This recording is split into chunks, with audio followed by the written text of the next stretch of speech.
Welcome back. જૂનાગઢમાં રસ્તા તેમજ પાણીના મુદ્દે ભાજપના કોર્પોરેટર જ ધરણા પર ઉતર્યા હોય તે પ્રકારની સ્થિતિ.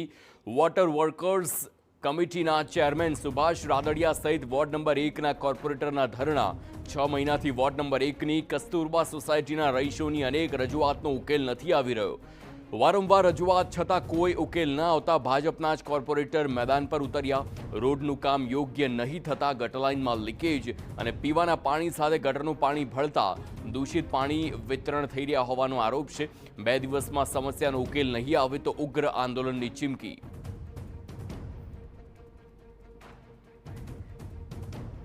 વારંવાર રજૂઆત કરેલી છે. ચાવડા સાહેબને કીધેલું છે. ચાવડા સાહેબને કહીતો હોય કે બાંધકામમાં ગયો, બાંધકામમાં કહેતો કે ચાવડા સાહેબ વોટર વર્કમાં ગયો. કોઈ જાતનો જવાબ મળતો નથી. જે પાણીની લાઈન ડેમેજ થઈ છે એ પાણીની લાઈન આજે 4 મહિના થયા. વોટર શાખા પણ કઈ જવાબ આપતી નથી, બાંધકામ શાખા પણ કઈ જવાબ આપતી નથી.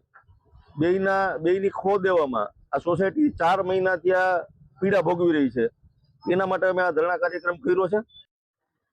સત્તાધીશ ભાજપના જ કોર્પોરેટરના ધરણા પર બેસી હતા રાજનીતિ ગરમાઈ છે. ત્યારે ભાજપના કોર્પોરેટરના આક્ષેપ મામલે વોટર વર્ક્સ એન્જિનિયરે બચાવ કર્યો. તેમણે દાવો કર્યો છે કે રિપેરિંગની કામગીરી ચાલુ છે અને જલ્દી જ સમસ્યા ઉકેલાઈ જશે. આ જ્યારે કામગીરી ચાલુ હતી બાંધકામની એજન્સીના કોન્ટ્રાક્ટર દ્વારા, ત્યારે કઈ અમુક જગ્યાએથી એવી ફરિયાદ આવી કે ડોળા પાણી જેનું ટેસ્ટિંગ એવું કરાવવામાં આવેલ અને ત્યારબાદ એને 3-4 ગલીના પ્રશ્નો હતા એમાં પાણી વિતરણ જ બંધ કરવામાં આવે છે અને આ જે સોલ્વ થઈ જશે એટલે આજે ફરીથી રાબેતા મુજબ છે પાછું ચાલુ કરી દેવામાં.